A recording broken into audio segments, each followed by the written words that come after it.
Confused where to start? UPSC. One decision can change everything. Like to thank Vajiram and Ravi. Vajiram current affairs distribution. Vajiram का भी काफी help. Vajiram is the best. But Vajiram, it is something holistic. They helped me in boosting my confidence. Structured learning expert. Mentorship in latest results, top 10 out of 10 from Vajiram. Legacy of AIR 1. Trust. One name. Vajiram and Ravi. Hi, I'm Samiksha Dwivedi. मुझे UPSC CSE 2025 में rank 56 आई है. मेरा optional history था जिसमें मेरे 299 marks आए हैं and मैं इस वीडियो में अपनी हिस्ट्री ऑप्शनल की स्ट्रैटेजी शेयर करूँगी. पहली बात तो मैंने अपने अटैम्प्ट्स 2021 में स्टार्ट किए थे. तो मैंने अपने फर्स्ट अटैम्प्ट में ऑप्शनल सोशोलॉजी लिया था बिकॉज ऐसा कहा जाता है कि जो टेक्निकल बैकग्राउंड के हैं उनके लिए सोशोलॉजी मास्टर करना ज़्यादा इजी होता है. उसका सिलेबस छोटा होता है, उसकी सक्सेस रेट भी ज़्यादा थी. बट सिंस मेरे पास ऐसे कुछ करेक्ट गाइडेंस नहीं थी या फिर मेरे पास लोग नहीं थे जिनसे मैं इंटरेक्ट कर सकूं, मैंने अपने इंटरेस्ट के बेसिस में हिस्ट्री ऑप्शनल ले लिया था फॉर नेक्स्ट अटैम्प्ट.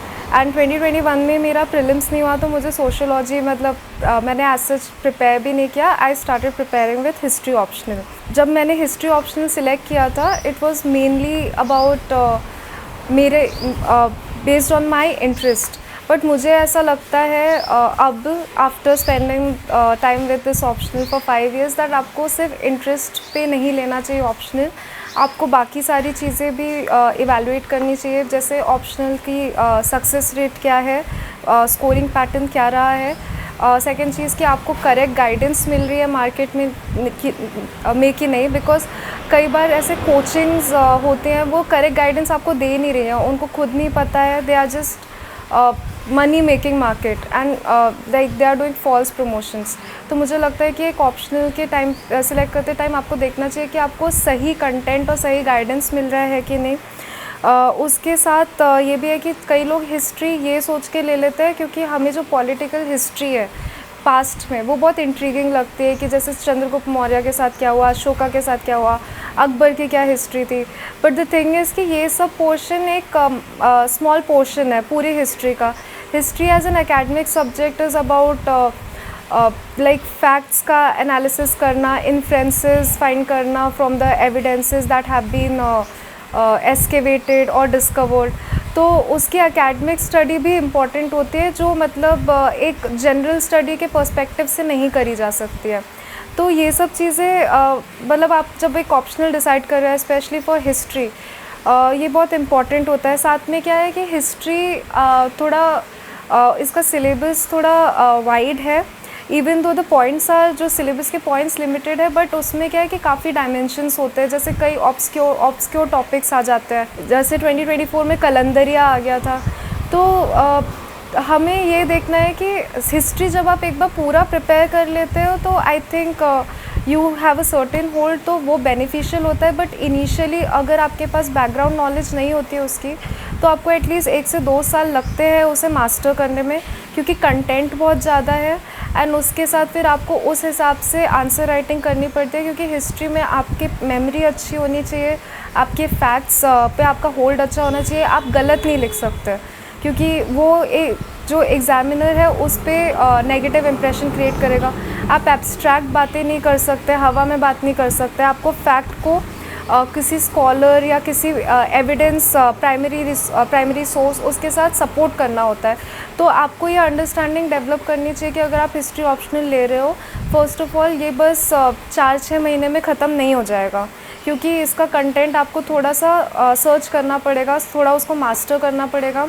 उसके साथ ये है कि आपको मतलब जस्ट जनरल हिस्ट्री जो पॉलिटिकल हिस्ट्री उससे आगे जाके आपको social, economic, religious and art and culture पे फोकस करना पड़ेगा. वो भी जो आपकी लैंग्वेज होनी चाहिए, आप बस फैक्ट्स नहीं लिख सकते, आपकी एनालिटिकल अंडरस्टैंडिंग होनी चाहिए. आपको स्कॉलर्स और सेकेंडरी एंड प्राइमरी रिसोर्सेज से उसको सपोर्ट करना पड़ेगा. तो इसको मास्टर करने में मुझे लगता है 1 से 2 साल तो लगता ही है, जो कि मेरे साथ हुआ. बट फिर भी मैं बोलूँगी कि अगर जिनको इंटरेस्ट है, आप फर्स्ट ऑफ ऑल इंटरेस्ट तो इम्पॉर्टेंट है ही. उनको हिस्ट्री ऑप्शनल लेना चाहिए, बिकॉज़ अगर आपने ये सब कर लिया जो मैंने अभी बताया, तो फिर आपको फिर रिवीजन करना है, क्योंकि हिस्ट्री एज अ सब्जेक्ट उसमें अपडेट्स करंट अफेयर की थोड़ी कमी आती है। लाइक कोई नया एस्केवेशन हुआ है जो मैपिंग के लिए इम्पॉर्टेंट होता है, या फिर कुछ नई हिस्टोरियोग्राफी आई है, तो आपने अगर बेसिक मटेरियल पे होल्ड अच्छा कर लिया है तो अपडेट्स भी थोड़े कम होते हैं, तो एक तरीके से आपको बस रिवाइज़ ही करना है मल्टीपल टाइम्स। जो मुझे लगता है कि जो मेरे लिए चैलेंजेस थे हिस्ट्री ऑप्शनल में, वो एक तो था कि मुझे सही गाइडेंस नहीं मिली, सिंस मेरी प्रिपरेशन और अटैम्प्ट साथ में चल रहे थे। तो आई थिंक मुझे कॉन्सोलेशन के लिए लोग बोलते थे कि फैक्ट्स पे ज़्यादा होल्ड और हिस्टोरियोग्राफी इतनी इम्पॉर्टेंट नहीं है। एंड 2023 वाज द ईयर जिसमें मैंने फर्स्ट टाइम पूरा सिलेबस कंप्लीट करके पेपर दिया था, बट मेरा स्कोर 240 रेंज में ही रह गया था। एंड इसका main one of the important reason ये था कि मैंने हिस्टोरियोग्राफी उस पेपर में बिल्कुल भी नहीं लिखी थी, मेरे आंसर्स बहुत जेनरिक थे। एंड मुझे ऐसा लगता है कि अगर आपके आंसर्स मोनोटोनस लग रहे हैं तो फिर वो एक तरीके से मतलब आपको बुरे मार्क्स नहीं मिलेंगे, बट आपको जो सेल थ्रू करने के लिए मार्क्स है यूपीएससी के अटैम्प्ट में, लाइक अबव 270 स्कोर, वो नहीं आएंगे। तो आपको थोड़ा अगर आपका कोई ऑप्शनल है तो उसमें आपको एटलीस्ट मास्टर लेवल नॉलेज तो डिस्प्ले करनी ही पड़ती है। सेकेंडली ऐसा कहा जाता है कि हिस्ट्री ऑप्शनल का सिलेबस बहुत वास्ट है, तो मुझे ऐसा लगता है कि जो भी सिलेबस में पॉइंटर्स लिखे हैं वो उनको बहुत अच्छे से करना चाहिए। आपको जो PYQs है उसमें रिपीटेड थीम्स का एनालिसिस करना चाहिए, एंड जो मेन स्ट्रीम टॉपिक्स हैं उनको तो बहुत अच्छे से करना ही चाहिए। जैसे मुगल्स में जो अकबर से रिलेटेड पॉलिसीज़ हैं, औरंगज़ेब से रिलेटेड पॉलिसीज़ हैं, या वर्ल्ड हिस्ट्री में इटली में nationalism, German nationalism, French revolution etcetera. ये सब जो मेन स्ट्रीम टॉपिक्स है इसमें आपके पास एक एडवांस कंटेंट होना चाहिए जिसमें आप बेसिक फ्लो भी बता रहे हो इवेंट का, along with facts and historiography. But उसके साथ जैसे कुछ ऑब्सक्योर टॉपिक्स होते हैं, जैसे रिलीजन से रिलेटेड टॉपिक्स होते हैं, उसका कंटेंट थोड़ा कम होता है। जैसे एंशिएंट हिस्ट्री में 4th क्वेश्चन में जनरली आता है कि हमें रिलीजन का इवोल्यूशन कैसे हुआ उसको कंपेयर करना है पोस्ट मौर्य और गुप्ता से, तो फिर उसमें आपके पास एक डेडिकेटेड नोट होना चाहिए, क्योंकि आजकल ऐसे हो रहा है कि वो लोग इन टॉपिक्स पे वो नए क्वेश्चंस लेके आ रहे हैं, तो इन टॉपिक्स पे दे आर फोकसिंग, बट इसका कंटेंट काफ़ी कम है। बट आपको ये भी फोकस करके रखना है कि आप you don't read everything under the sun which is not relevant, and ये पॉसिबल भी नहीं है क्योंकि आपकी रिटेनिंग पावर इतनी नहीं हो सकती किसी भी एज अ ह्यूमन। तो मुझे ऐसा लगता है कि जैसे कलंदरिया टॉपिक आया था, ये बहुत ही ज़्यादा छोटा टॉपिक था एंड बहुत ही ज़्यादा अनएक्सपेक्टेड टॉपिक था। तो जो भी PYQ and main stream topics है आप उनको बहुत अच्छे से करिए, कि अगर ऐसे कोई बहुत ही ज़्यादा रेयर क्वेश्चन भी आ जाए तो आप उसमें मतलब आप उसको हैंडल कर सके with general information, and at the same time आप दूसरे क्वेश्चंस में अच्छा स्कोर कर सकें। कमिंग टू द टॉपिक कि कभी मैं इस ऑप्शनल के साथ स्टक या ओवरवेल्म फील करती थी। 2024 में जब मेरा मेंस नहीं क्लियर हुआ था after giving the interview for 2023, मैं बहुत डिसइल्यूजन थी, बिकॉज मुझे ऐसा लग रहा था कि मेरा हिस्ट्री ऑप्शनल ने वापस सिलेक्शन रोक दिया एक तरीके से। एंड उस साल भी मुझे हिस्ट्री ऑप्शनल में अराउंड 240 स्कोर आए थे, मेरे स्कोर कांस्टेंट थे 2022 से 2024 तक।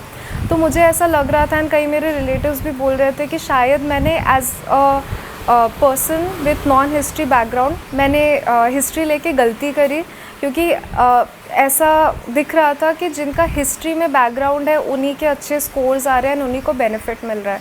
बट मेरे साथ ऐसा हो गया था कि सिंस मेरे पास 2 अटैम्प्ट्स ही बचे थे एंड मेरी एज लिमिट भी क्रॉस होने ही वाली थी इन 2 अटैम्प्ट्स के बाद, तो मेरे पास टाइम नहीं था कि मैं एक नया ऑप्शनल प्रिपेयर करूं, क्योंकि आप ऑप्शनल स्विच भी करते हैं तो उस पर एक अच्छी होल्ड बनाने के लिए आपको 1 साल तो लगता है, एंड मेरे पास सिर्फ कुछ मंथ्स का टाइम था। तो मैंने सोचा कि जो है अब यही है, जो मेरे लूप होल्स हैं मैं उनको प्लग कर दूं, एंड जो अच्छे से मैं आंसर राइटिंग, मैपिंग इनमें, क्योंकि मुझे लगता था कि हिस्ट्री ऑप्शन में मेरी एक वीकनेस थी कि मैं फैक्ट्स भूल जाती थी, जो कि बहुत इंपॉर्टेंट है, मेरी हिस्टोरियोग्राफी पे होल्ड नहीं बनी थी। तो मैंने सोचा कि अब मेरे पास इसको प्लग करने के अलावा और कोई ऑप्शन नहीं है। तो मैंने जो दिसंबर से मार्च तक का टाइम था इन 2025, मैंने उसको प्लग करने की कोशिश करी एंड मैंने हिस्ट्री ऑप्शनल से एक तरीके से मार्किंग की एक्सपेक्टेशन छोड़ दी, मैंने वो एंग्जाइटी छोड़ दी। मुझे लगा कि लाइक जितना मेरे हाथ में है, जो मेरे कंट्रोल में है, मैं उतना अपने साइड से इम्प्रूव करूँगी। I will give my 110%। बाकी अगर एग्जामिनर मुझे जैसे भी मार्क्स देगा, I would accept it and I will just keep going in my journey. Coming to sources, मैंने पहली बात तो मेरा बेसिक मटेरियल था सेल्फ स्टडी हिस्ट्री के नोट्स, जिनको मैंने, जो बहुत ही बल्कि होते हैं, तो मैंने उनको एक बार पढ़ लिया था।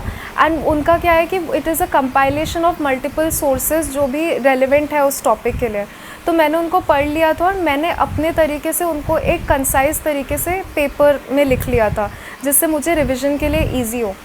सेकंड, मेरे प्रेप करियर के नोट्स बहुत इंपॉर्टेंट थे। प्रेप करियर बाय विकास अहलावत, उनके नोट्स बहुत क्रिस्पी थे एंड एडवांस कंटेंट के लिए वो बहुत इंपॉर्टेंट थे, क्योंकि उन्होंने हिस्टोरियोग्राफी बहुत अच्छे से दी है एंड उन्होंने कुछ जो टॉपिक्स जिनके कंटेंट हमें इतनी आसानी से नहीं मिलते, जैसे रिलीजन और आर्ट एंड आर्किटेक्चर। क्योंकि आर्ट एंड आर्किटेक्चर में हमें लगता है कि हम बस डिस्क्राइब कर देते हैं कि ये पेंटिंग थी या ये ताजमहल में ये फीचर्स है, बट ऐसा नहीं होता है। जब आप हिस्ट्री ऑप्शनल का आंसर लिख रहे होते हो, तब आपके पास इसका डायग्राम अगर आप बना सकते हो तो अच्छी बात है।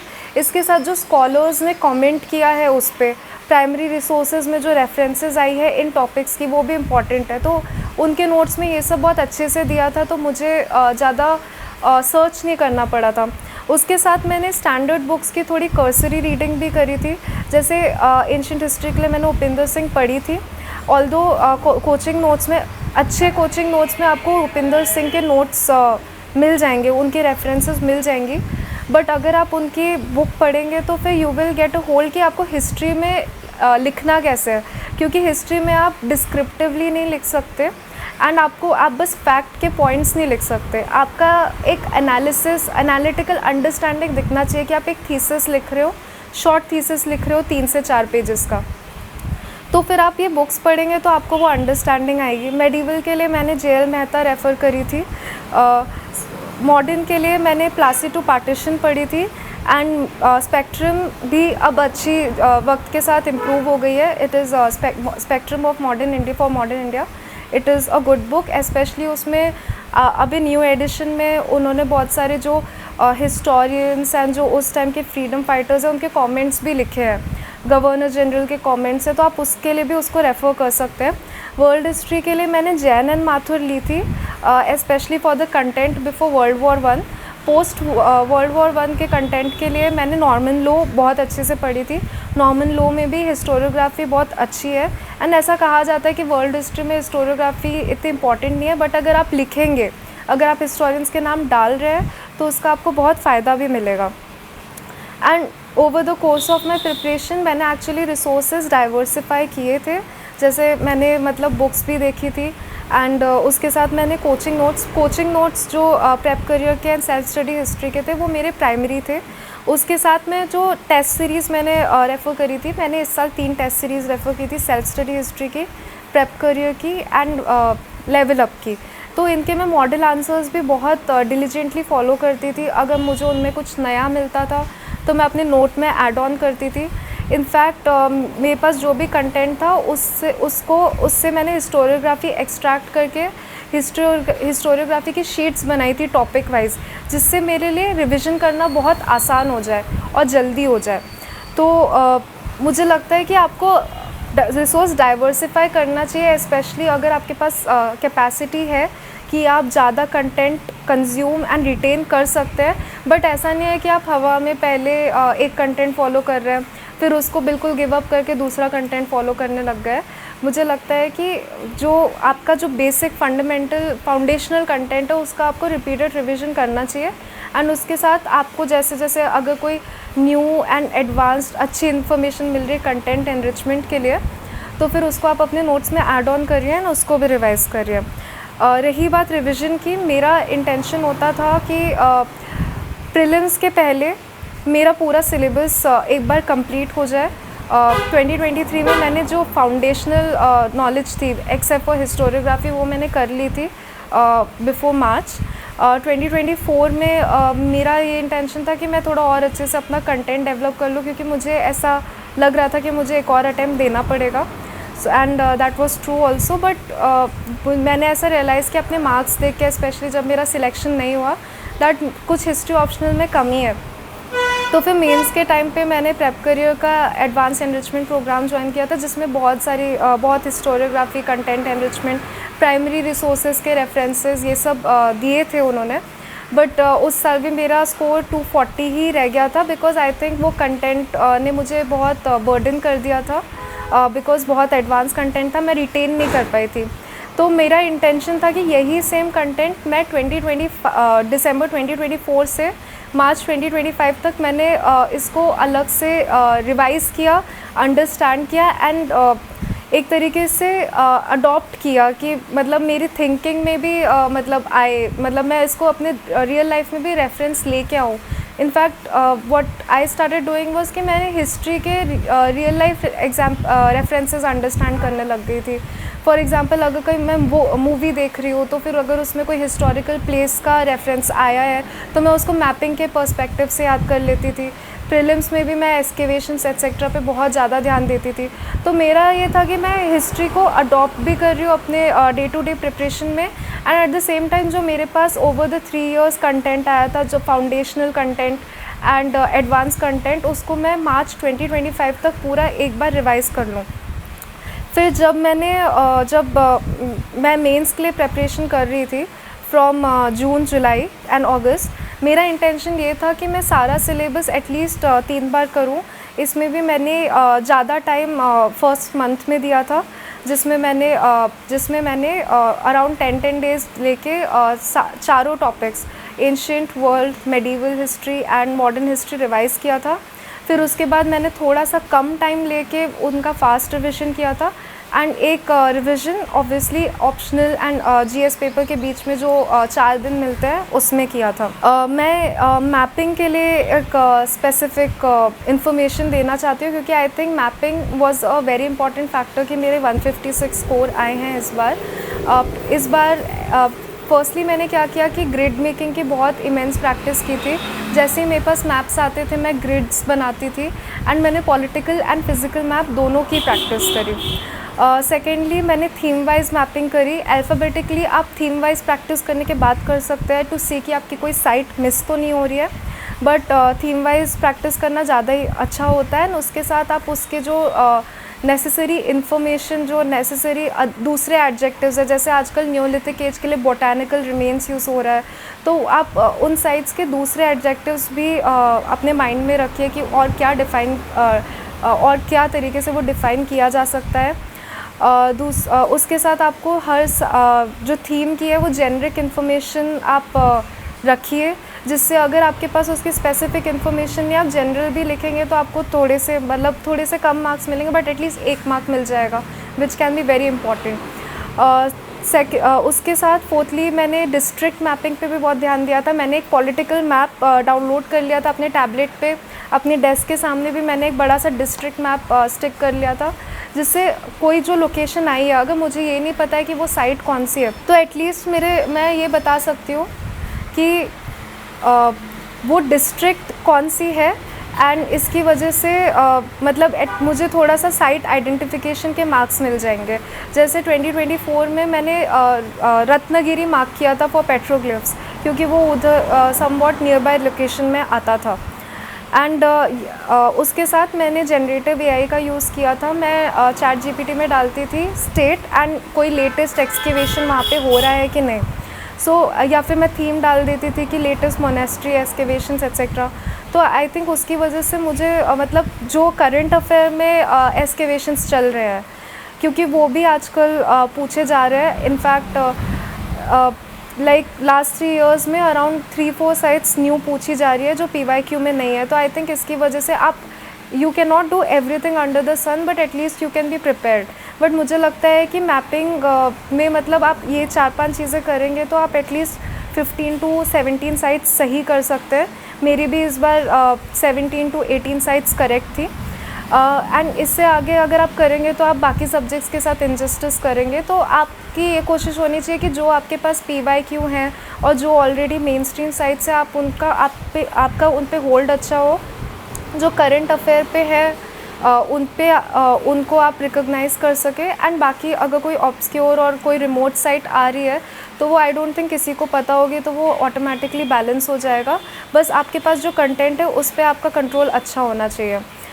Coming to my note making strategy, मैंने सेल्फ स्टडी हिस्ट्री के नोट्स रेफ़र किए थे एंड वो बहुत बल्कि थे, तो मैंने जो मेरे लिए रेलिवेंट था मैंने उसको शॉर्टन करके अपने हिसाब से पॉइंट वाइज लिख लिया था। बट उसके साथ जो मेरे पास प्रेप करियर के नोट्स थे उनको मैं डिजिटली ही फॉलो करती थी, बिकॉज वो ऑलरेडी बहुत कंसाइज फॉर्मेट में थे। जो कुछ सोर्सेज जो एस्पिरेंट्स को नहीं लेने चाहिए, मुझे लगता है कि जो ऑनलाइन कोचिंग नोट्स अवेलेबल है फ्री में ऑफ सम टीचर्स, मुझे लगता है कि वो इतने यूज़फुल नहीं होते। एंड मुझे लगता है कि कोचिंग्स बहुत ज़्यादा पॉलिटिकल हिस्ट्री में फोकस करती है, जबकि क्वेश्चंस बहुत एनालिटिकल आते हैं। अगर वो पॉलिटिकल हिस्ट्री भी पूछ रहे हैं तो दे आर नॉट आस्किंग कि हम ये बताएं कि उस रूलर ने क्या किया था। We have to tell the historical interpretations, कि जैसे अगर अकबर की रिलीजियस पॉलिसी पूछी जा रही है तो देयर इज़ अ डिबेट कि वो रिलीजियस बेगॉट था, and there is also a perspective कि it was a political endeavour, it was not because of like entirely because of religion. ऐसे अकबर, अशोका की सबकी भी मतलब they have their political expeditions, तो उनकी डिबेट है, तो फिर उसको आपको इनकॉर्पोरेट करना है। You can not just right facts. जैसे आई रिमेंबर बालबन का क्वेश्चन आया था इन 2023 एंड मुझे ऐसा लगता है कि वो मेरा क्वेश्चन बहुत यूनिडायमेंशनल था, क्योंकि उसमें था कि वो कंसोलिडेशन पे ज़्यादा फोकस किया। तो उसके बहुत सारे रीजंस थे, पॉलिटिकल के बियॉन्ड, इकोनॉमिक रीज़न था, लॉ एंड ऑर्डर का रीज़न था, बट मुझे ऐसा लगता है कि मैंने उसमें सिर्फ मंगोल पॉलिसी पे फोकस किया था, जबकि I should have focused on multiple dimensions. उसके साथ आपकी social, economic and religious history and art and culture बहुत स्ट्रॉन्ग होना चाहिए। स्पेशली आप अगर मेडिवल हिस्ट्री पे ज़्यादा क्वेश्चंस अटैम्प्ट करते हैं, क्योंकि आप मेडिवल हिस्ट्री में भी हिस्टोरियोग्राफिकल कंटेंट अच्छा है, बहुत सारे स्कॉलर्स के कमेंट है। एंड अगर आप स्पेशली आर्ट एंड आर्किटेक्चर के क्वेश्चंस कर रहे हैं तो आपको उस तरीके से लिखना है जिस तरीके से एक राइटर किसी आर्किटेक्चरल मार्बल को डिस्क्राइब करता है कि वो मार्बल्स ऐसे थे, या फिर लाइक टेपेस्ट्री, मतलब बहुत एडवांस वर्ड्स यूज़ करने पड़ते हैं। तो मुझे ऐसा लगता है कि आपको उस तरीके का एडवांस्ड मतलब राइटिंग स्किल आपका होना चाहिए फॉर लाइक अगर आप हिस्ट्री के आंसर्स लिख रहे हैं तो ये। बट कोचिंग नोट्स क्या होते हैं कि वो बहुत बेसिक इन्फॉर्मेशन आपको दे देते हैं, वो जो आपको कहीं पे भी मिल जाएगी, तो आप उसमें अपना टाइम वेस्ट कर देते हैं। वो बहुत यूनिडायमेंशनल होते हैं, सोसाइटी, इकनॉमी, रिलीजन, ट्रांसफॉर्मेशंस पे इतना फोकस नहीं करते। प्रेप करियर के नोट्स एंड सेल्फ स्टडी के नोट्स इस केस में अच्छे थे, तो I would definitely recommend that. Level up भी अच्छा है एंड मुझे ऐसा लगता है कि आप अगर इन थीम्स पे फोकस करेंगे तो आपके जो स्टेटमेंट बेस्ड क्वेश्चंस हैं स्पेशली जो आते हैं वो आप अच्छे से कर पाएंगे। Coming to my answer writing approach, एक तो मैंने कुछ चेंजेस किए थे अपनी आंसर राइटिंग अप्रोच में पोस्ट 2023। 2024 एंड 2025 में पेपर 1 में फ़र्स्ट ऑफ ऑल मैंने एंशिएंट हिस्ट्री के 2 क्वेश्चंस अटैम्प्ट करना स्टार्ट कर दिए थे, क्योंकि मुझे लगता है कि उसमें हिस्टोरियोग्राफी अगर आप लिखते हैं तो it is very rewarding. Themes भी लिमिटेड हैं, लाइक हड़प्पा से क्वेश्चन आएगा, आर्यंस, मौर्याज, महाजनपद, बहुत लिमिटेड थीम्स है। अगर आप उसमें सारे जो डिमेंशंस है पेस्टल फ्रेमवर्क के हिसाब से आप सारे डिमेंशंस उसके प्रिपेयर करेंगे with advance content, like focus on primary sources and secondary sources, historiography, and उसकी आप एक अच्छे से आंसर राइटिंग टेक्निक डेवलप कर लेंगे जिसमें आप इंट्रोडक्शन बहुत मतलब कंटेक्चुअल लिख रहे हैं एंड कंक्लूजन भी आप मतलब एक तरीके से किसी हिस्टोरियन का कमेंट एट्सेट्रा लिख दे, तो वो काफ़ी रिवॉर्डिंग होता है। इनफैक्ट मैंने अपने मार्क्स कंसिस्टेंटली इंक्रीज़ होते हुए देखे हैं when I switch to this strategy. उसके साथ पेपर 2 में मैं वर्ल्ड हिस्ट्री के क्वेश्चंस अटैम्प्ट करती थी, क्योंकि मुझे लगता है वर्ल्ड हिस्ट्री में बहुत डिफाइंड थीम्स है जैसे कुछ topics main stream topics, American revolution है, फ्रेंच रेवोल्यूशन है, अगर आप इसमें अच्छे से प्रिपेयर करते हैं तो आप एक अच्छा आंसर लिख सकते हैं, आप फिट कर सकते हैं वो जो स्टेटमेंट्स आते हैं उसमें फैक्ट्स को, क्योंकि द थिंग इज़ कि जो इन्फॉर्मेशन है वो तो सेम ही है, इट्स जस्ट कि आपसे जो पूछा जा रहा है उसके हिसाब से आपको स्टेटमेंट में फ़िट करना है, आपको जस्टिफाई करना है वो स्टेटमेंट, और आप अपने थीसिस में हाफ अ पेज और 1 पेज का अगर 20 मार्क क्वेश्चन है तो हाफ पेज या 1 पेज का काउंटर आर्ग्यूमेंट दीजिए, और अगर 10 मार्कर है तो बस मतलब 2-3 पॉइंट्स में उसका काउंटर आर्ग्यूमेंट दीजिए, तो वर्ल्ड हिस्ट्री में बहुत आसानी से आप उसको कवर कर सकते हैं। एंड वर्ल्ड हिस्ट्री में मैंने हिस्टोरियोग्राफी भी ऐड करना स्टार्ट कर दिया था, इवन दो ऐसा परसेप्शन है कि वर्ल्ड हिस्ट्री में इतनी हिस्टोरियोग्राफी है नहीं, it's more about facts, but अगर आप फैक्ट्स के साथ हिस्टोरियोग्राफी लिखेंगे, स्पेशली जो नॉर्मन लॉ में दी गई है related to Hitler and world war, अगर आप हिस्टोरियंस के नाम लिख रहे हैं, उनके कमेंट्स लिख रहे हैं, तो आपका आंसर बहुत अट्रैक्टिव और अच्छा लगेगा। उसके साथ मेरा एक्चुअली 240 स्कोर रेंज में, मतलब 240 की रेंज में अटका हुआ था स्कोर फ्रॉम 2022 टू 2024, क्योंकि मुझे ऐसा लगता है कि मैं बहुत एवरेज आंसर्स लिख रही थी। पहली बात तो 2023 में मैंने हिस्टोरियोग्राफी ज़्यादा लिखी नहीं थी, इनफैक्ट बिल्कुल नहीं लिखी थी, एंड मैंने बस फैक्ट्स और जनरल आंसर राइटिंग की थी, तो आई थिंक उसकी वजह से मुझे स्ट्रक्चर और मेरी पेपर कंप्लीशन की वजह से मार्क्स मिले थे, बट जो एडवांस कंटेंट होता है उसके वो मिसिंग था, तो मुझे मार्क्स नहीं मिले।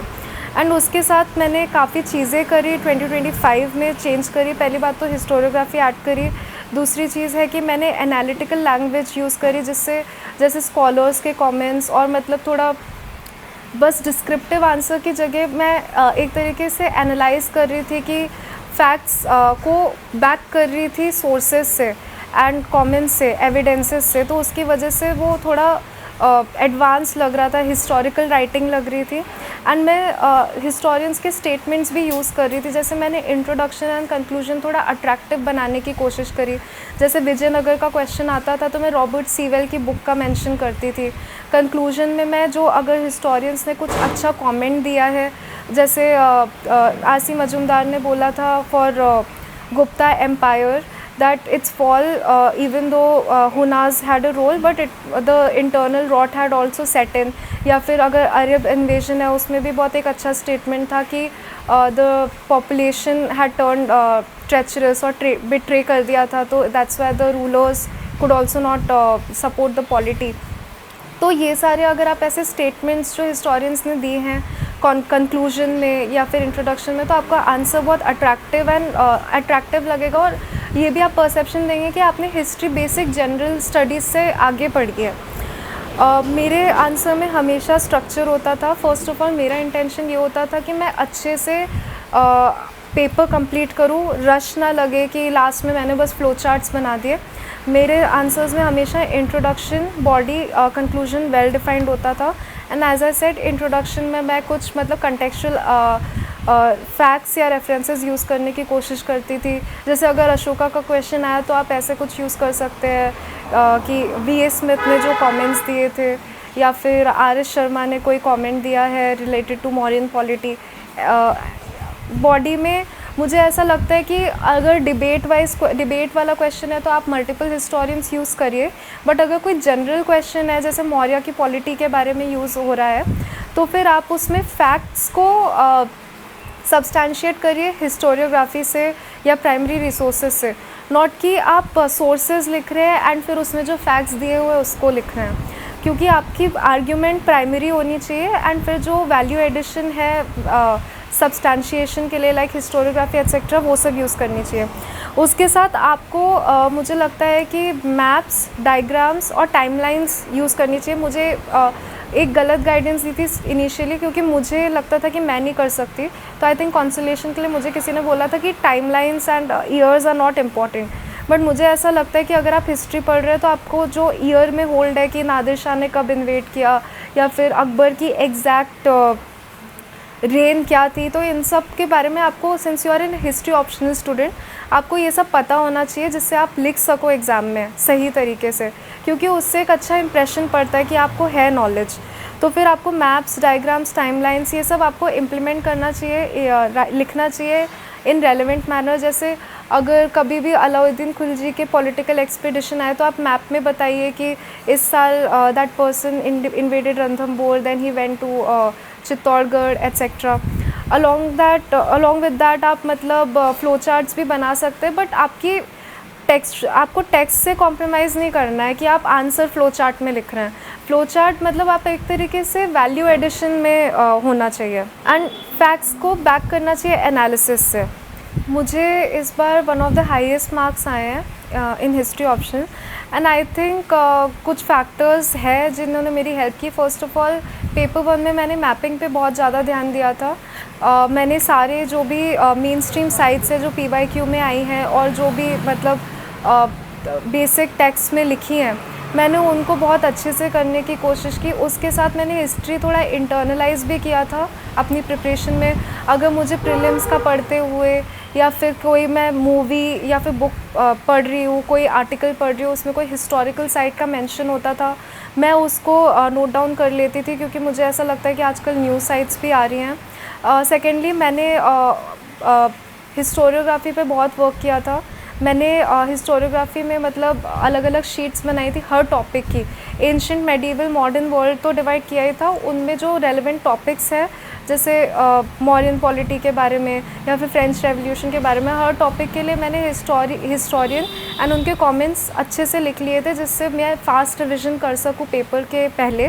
बिकॉज हिस्ट्री में क्या होता है, I think you have to repeatedly see to like कि वो आपके फिंगर टिप्स में हो, क्योंकि मेंस में ये बहुत इंपॉर्टेंट होता है कि आपके पास जो कंटेंट है वो आपके पेन और आपके दिमाग के बीच में टेलीपैथिक कनेक्शन होना चाहिए, कि जैसे आप देखो आपको बस 1-2 सेकेंड में आप पॉइंट्स रिकॉल कर सको अच्छे स्ट्रक्चर में एंड उसको लिख सको। थर्डली मैंने आंसर राइटिंग बहुत इंटेंसिवली की थी, एंड इस बार मैंने बहुत ऑनेस्ट आंसर राइटिंग की थी। अगर मैं टेस्ट देती थी इन द पास्ट, मैं जब टेस्ट देती थी तो मुझे बहुत एंग्जाइटी होती थी, बिकॉज़ ये मेरा सब्जेक्ट नहीं था और मुझे लगता था कि मेरा फैक्ट पे इतना होल्ड नहीं है, एंड अगर मैं अच्छे से नहीं लिखूँगी तो it will give a bad impression to the test evaluator. तो फिर मैं थोड़ा बीच में अगर मैं कोई फैक्ट भूल जाती थी तो मैं खोल के देख भी लेती थी, तो उससे मुझे लगता है कि ऐसा इंप्रेशन पड़ता था कि मैं बहुत अच्छा लिख रही हूँ। बट सिंस एग्ज़ाम में हम ऐसा नहीं कर सकते तो वो एक गैप रह जाता था। एंड इस साल मैंने डिसाइड किया कि मैं ऑनेस्टली आंसर लिखूँगी, ऑनेस्टली टेस्ट लिखूँगी। अगर मुझे कोई फैक्ट याद नहीं आ रहा है तो मैं फिर भी अपने नोट्स खोल के नहीं देखूँगी।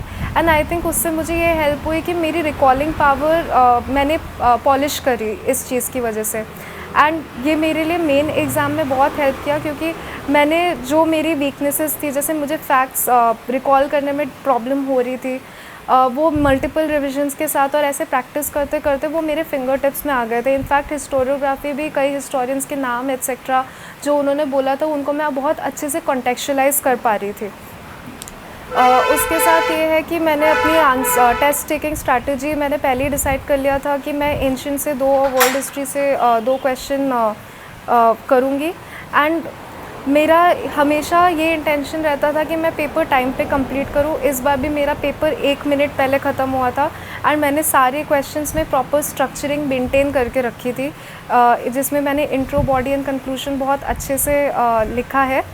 मैंने कहीं पे भी ऐसे बहुत जल्दी में फ़्लो चार्ट्स नहीं बनाए या फिर पेपर मेरा कोई भी आंसर इनकम्प्लीट नहीं था। तो आई थिंक ये 3-4 चीज़ें थी जिन्होंने एक्चुअली मेरी बहुत हेल्प करी।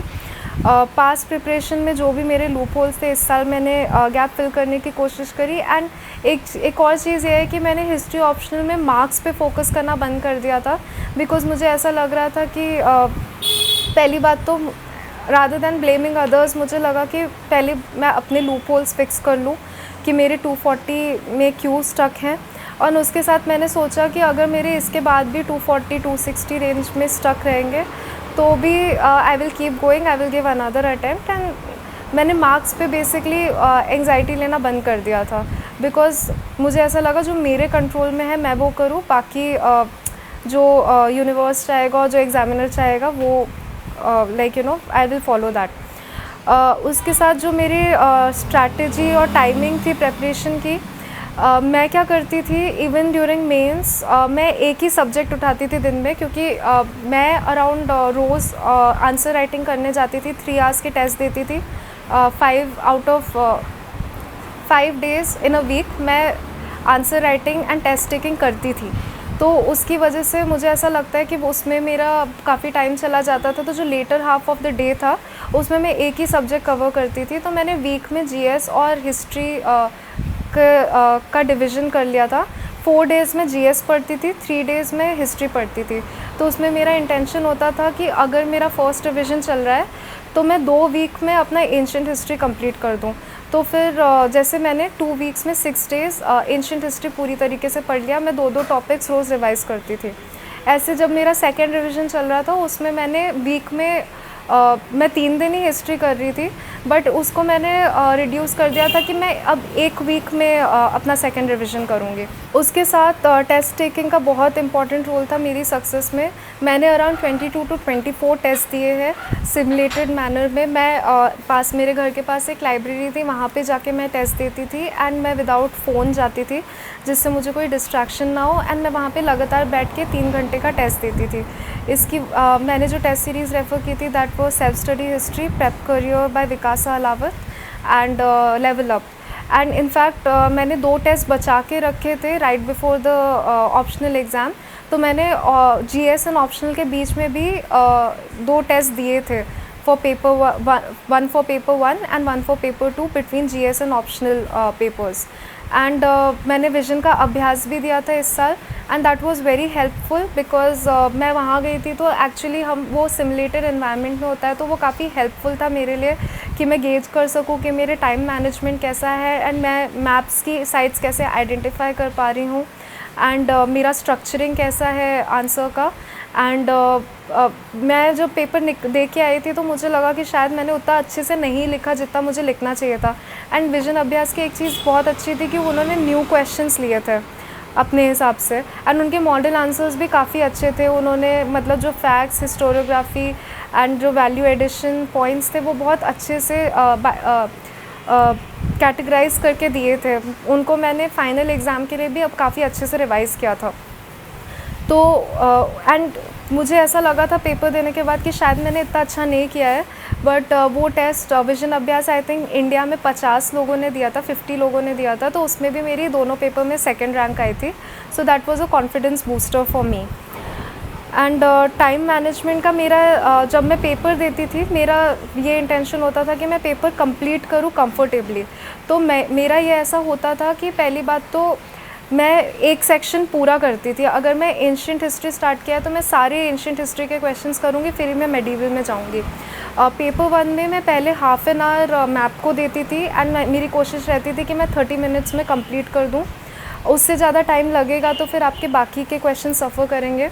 स्टैंडर्ड टाइम ये होता है कि अगर आप 15 मार्कर अटैम्प्ट कर रहे हैं तो आप 11 मिनट्स ले सकते हैं एंड 20 मार्कर के लिए 14 मिनट्स। बट मेरा ये इंटेंशन होता था कि मैं 1 मिनट कम ही लूँ, तो मैं 15 मार्कर को 10 मिनट्स में करती थी एंड 20 मार्कर को मैं 13 मिनट्स में करने की कोशिश करती थी।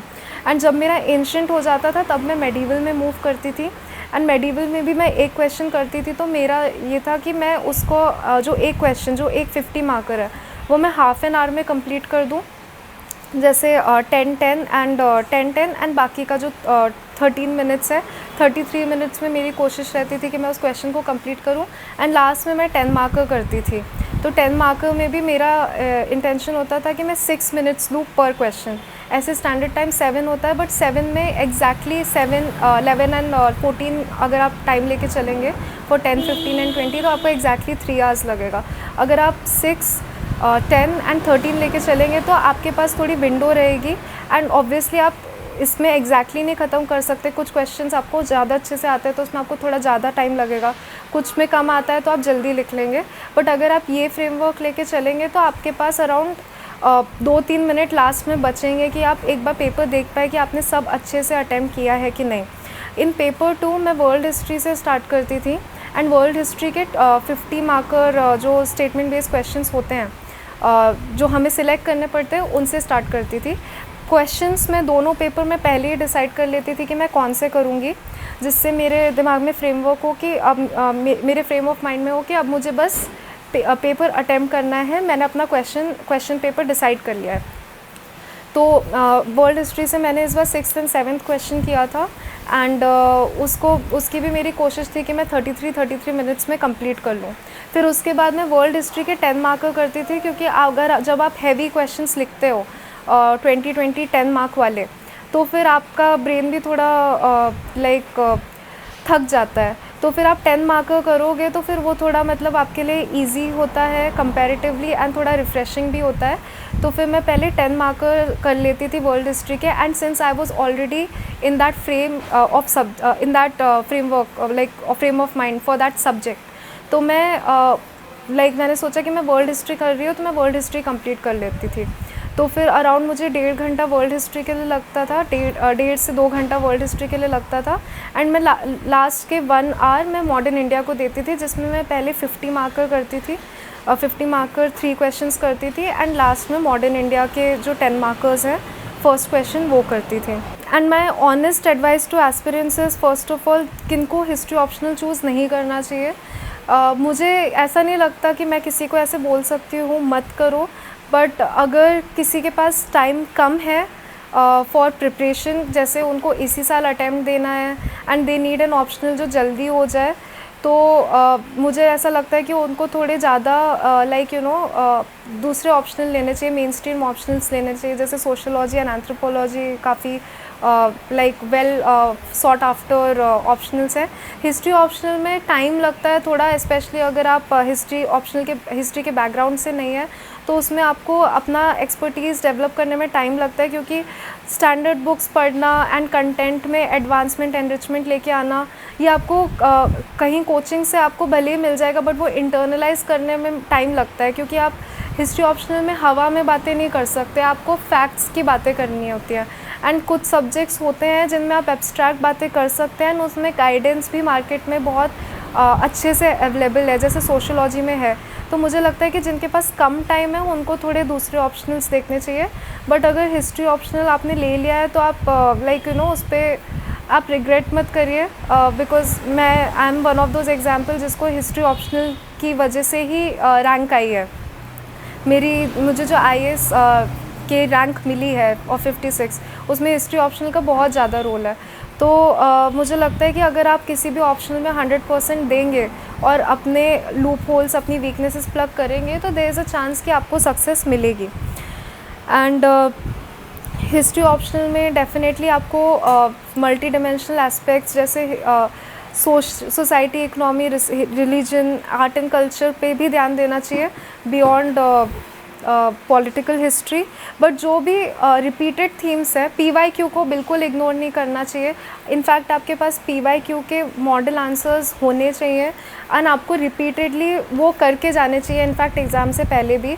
मुझे याद है कि मैं PYQ के मेरा इंटेंशन था कि मैं 2 रिविजन्स करूं, तो मैंने 1 रिवीजन कर लिया था। 1 रिवीजन मैंने दिसंबर से मार्च के बीच में किया था, 1 रिवीजन मैंने जून के मंथ में किया था, एंड फिर मेरा इंटेंशन था कि मैं जुलाई में भी एक बार सारे PYQs का रिवीजन करके जाऊं, बट उसमें मैंने सिंस टाइम की कमी थी तो मैंने 2024 का रिवीजन नहीं किया था।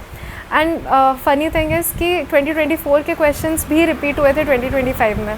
तो मुझे लगता है कि आप एग्ज़ाम से पहले आप सारे PYQs आप एक बार देख के जाइए, आप उनके मॉडल आंसर्स पहले से बना के रखें, तो उससे क्या होगा कि आपके पास एक सेट फ्रेमवर्क है उस क्वेश्चन का, उस थीम का, तो फिर आपके लिए एग्ज़ाम में उसको रेप्लिकेट करना आसान होगा। जो नए एस्पिरेंट्स हैं उनको मैं ये सजेस्ट करूँगी, स्पेशली फॉर पीपल जिनका हिस्ट्री ऑप्शनल बैकग्राउंड नहीं है, उनको कोई अच्छी कोचिंग ज्वाइन करनी चाहिए।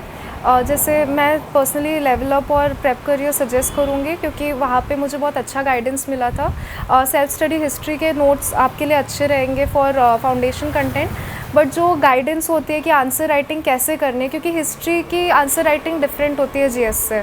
मतलब आप भले ही फैक्ट्स सेम है, बट जो मेथड ऑफ राइटिंग है आप डिस्क्रिप्टिव तरीके से नहीं लिख सकते। As I said, analytical answer writing आनी चाहिए, तो आपको डेवलप करनी पड़ती है। एंड उसके साथ जो भी मतलब आपके पास एक डिफाइंड कंटेंट होना चाहिए, क्योंकि हिस्ट्री में बहुत सारी चीज़ें लिखी रहती हैं, कुछ चीज़ें मतलब बायस भी हो सकती हैं एंड स्टैंडर्ड सोर्स नहीं है वो। एंड उसके साथ मतलब ऐसा भी हो सकता है कि थोड़ा उसके साथ आपको मतलब आपको राइट गाइडेंस की ज़रूरत है इसमें, जो आपके आंसर्स इवैल्यूएट करके बता सके कि दिस विल वर्क और नॉट। तो आपको मेंटोरशिप एंड अच्छी कोचिंग ज्वाइन करनी चाहिए जिसमें आपको वो डिफाइंड कंटेंट मिले, लिमिटेड कंटेंट मिले जो आप अडॉप्ट कर सको, क्योंकि आप 100 बुक्स नहीं पढ़ सकते, क्योंकि हिस्ट्री और उस टॉपिक में 100 बुक्स हैं। एंड मतलब जो एग्जामिनर है वो एक्सपेक्ट करते हैं कि आपको उन हिस्टोरियंस और जो उनका पर्सपेक्टिव है उनको पता हो, बट आप एक सेंटेंस के लिए पूरी बुक नहीं पढ़ सकते। तो ये चीज़ कुछ कोचिंग्स कर रही हैं, कुछ मतलब जैसे मुझे याद है लेवल अप के मॉडर्न आंसर्स, स्पेशली एक एग्जांपल है मॉपला रिवेलियन। उसमें आपको वो आप अगर जीएस में पूछा जाए तो आप बस लिख सकते हो कि मॉपला रिवेलियन में क्या हुआ था, बट अगर हिस्ट्री में वो पूछा जा रहा है तो आपको ये बताना है हिस्टोरियन के परसेप्शन से कि वो कम्युनल इशू था या पॉलिटिकल इशू था या फिर मतलब या वो हिस्टोरिकल इशू था कम्युनिटीज़ के बीच में कॉन्फ्लिक्ट में। तो वो लेवल अप में बहुत अच्छे से उसका मॉडल आंसर दिया था। इनफैक्ट कुछ टॉपिक्स थे जैसे कैपिटलिज्म एंड कम्युनलिज्म का कोल्ड वॉर में जो डिबेट है, तो उसमें मतलब प्रेप करियर में मुझे काफ़ी मॉडल आंसर से अच्छा कंटेंट मिला था। तो आई थिंक आपको एक कोचिंग की एक अच्छी गाइडेंस होनी चाहिए। You can not join anything under the sun जो मतलब बस प्रमोट कर रहे हैं, बट कंटेंट उनके पास होना चाहिए जो आज के पेपर के हिसाब से हो, क्योंकि उसमें थोड़ा सा एडवांस नॉलेज एक्सपेक्ट की जा रही है। एंड उसके साथ आपको कर्सरी रीडिंग करनी चाहिए स्टैंडर्ड बुक्स की, और इवन इफ़ आप उससे नोट्स नहीं बना पा रहे, बट आपको एक हिस्ट्री राइटिंग का आइडिया मिल जाएगा। एंड जो मॉडल आंसर्स हैं और जो टॉपर्स की आंसर कॉपी है उसको रेफ़र करिए, क्योंकि उससे आपको समझ में आ जाएगा कि कैसे लिखना है, क्या क्या रेफरेंसेस डालनी है। एंड एंड में मतलब मैंने ऑलरेडी बताया है कि इंट्रोडक्शन में मतलब आप इंट्रोडक्शन कंक्लूजन में अगर आप वैल्यू एडिशन पॉइंट्स लिख रहे हैं, जैसे प्राइमरी सोर्सेज को रेफ़र कर रहे हैं, हिस्टोरियंस को रेफ़र कर रहे हैं, तो वो थोड़ा एक अच्छे से एनरिच्ड कंटेंट मिलता है। एंड उसके साथ आप डायग्राम्स एक्सेट्रा बनाने की प्रैक्टिस करिए। एंड उसके साथ ये है कि आप आंसर राइटिंग बहुत इंटेंसिवली करिए, ऑनेस्टली करिए। जैसे मैंने अराउंड इस साल मैंने 20 to 24 टेस्ट दिए थे, जो कि मेरे लिए बहुत हेल्पफुल था, क्योंकि जब मैं पेपर देने गई तो फिर आप जब टेस्ट देते हैं आप उस फ्रेम ऑफ माइंड में पहुंच जाते हैं कि हाँ मेरे हाथ में पेपर है and I have to write what I know. Even तो आपको उससे पहले लग रहा है कि मुझे इतना आता नहीं है, मुझे कुछ याद नहीं आ रहा है, बट आपने प्रैक्टिस की है तो आप लिख सकते हैं। एंड लुकिंग बैक मुझे बीच में एक टाइम था जब मुझे सक्सेस नहीं मिल रही थी, तो मुझे बहुत रिग्रेट था कि मैंने हिस्ट्री ऑप्शनल ले लिया, क्योंकि मेरा बैकग्राउंड नहीं था। बट अब कमिंग टू दैट मुझे लगता है कि अगर मैं किसी और ऑप्शनल के साथ भी होती तो मुझे शायद इतना टाइम लगता एंड मुझे ऐसी मेहनत करनी पड़ती, क्योंकि किसी भी ऑप्शनल में एक मास्टर उसको मास्टर करने में टाइम लगता है। सो मुझे भी वो स्टैंडर्ड टाइम लगा। जैसे मैंने 2022 में स्पेसिफिकली अपनी हिस्ट्री ऑप्शनल की प्रिपरेशन स्टार्ट करी थी, तो मुझे 3 इयर्स लगे उस कंटेंट को मास्टर करने में। एंड अगर मैं वापस जा सकती तो शायद मैं फिर भी यही डिसीजन लेती, क्योंकि हिस्ट्री ऑप्शनल मेरे लिए सबसे सूटेड था। हिस्ट्री ऑप्शनल मेरे लिए बेस्ट सूटेड था, बिकॉज मुझे इंटरेस्ट भी था सब्जेक्ट में, रीडिंग मुझे पसंद भी है। बस ये था कि मैं फैक्ट्स को इंटरनलाइज नहीं कर पा रही थी, तो मैंने उस पर वर्क किया। तो मैं यही बोल सकती हूँ कि अगर आपको लगता है कि आप ऐसा नहीं कर सकते हो, तो वो आप अपने आप को लिमिट मत करिए। You can definitely do it if you practice it and give you 100%। मुझे ऐसा लगता है कि इस साल हिस्ट्री ऑप्शनल ने मुझे फेवर इसलिए किया क्योंकि मैंने बहुत इंटेंस आंसर राइटिंग की थी। मैंने अपने कंटेंट को बहुत एडवांस किया था, but at the same time मैं बेसिक कंटेंट नहीं भूली थी। आई एम रिपीटिंग कि अगर आप आंसर लिख रहे हो तो आपका बेसिक कंटेंट होना चाहिए, उस पर आपका होल्ड होना चाहिए, बट आपको उसको सब्सटैंशिएट करना चाहिए विथ एनरिचमेंट।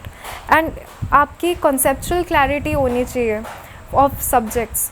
आप जो भी मतलब अगर आप एंशिएंट मेडिवल कुछ भी कर रहे हैं, जैसे अगर इस बार क्वेश्चन आया था चैल्कोलिथिक पे, तो अगर आपकी चैल्कोलिथिक एज से रिलेटेड कॉन्सेप्चुअल क्लैरिटी है, वो क्वेश्चन नया था, बट जो कंटेंट था वो मैंने वही लिखा जो मेरे पास ऑलरेडी था और जो पास के क्वेश्चंस में यूज़ हो रहा था, जैसे पॉटरी के बारे में एंड मतलब जो भी नए टूल्स एक्सेट्रा आ रहे हैं। न्यू चैल्कोलिथिक एज के बारे में लिखा था, जो मतलब जो ईस्ट में चल रही थी कि न्यू चैल्कोलिथिक एज साइमल्टेनियसली थी। तो जो कंटेंट आपके पास ऑलरेडी है, आपको बस उसको सब्सटैंशिएट करना है, उसको यूज़ करके उस स्टेटमेंट को उसको एज एन एग्जांपल यूज़ करना है। सो अगर आपने हिस्ट्री ऑप्शनल अच्छे से प्रिपेयर किया है तो आप आंसर राइटिंग करिए, आप उसको कंटेंट एनरिचमेंट एंड अपडेशन करिए एंड कॉन्सेप्चुअल क्लैरिटी रखिए। तो आई थिंक अगर आप ये 3 चीज़ें करते हैं तो आपको ऑप्शनल में मोस्ट प्रॉबेबली रिवॉर्ड मिलेगा एंड आप अपनी प्रिपरेशन के साथ ऑनेस्ट रहिए। That's all from my side.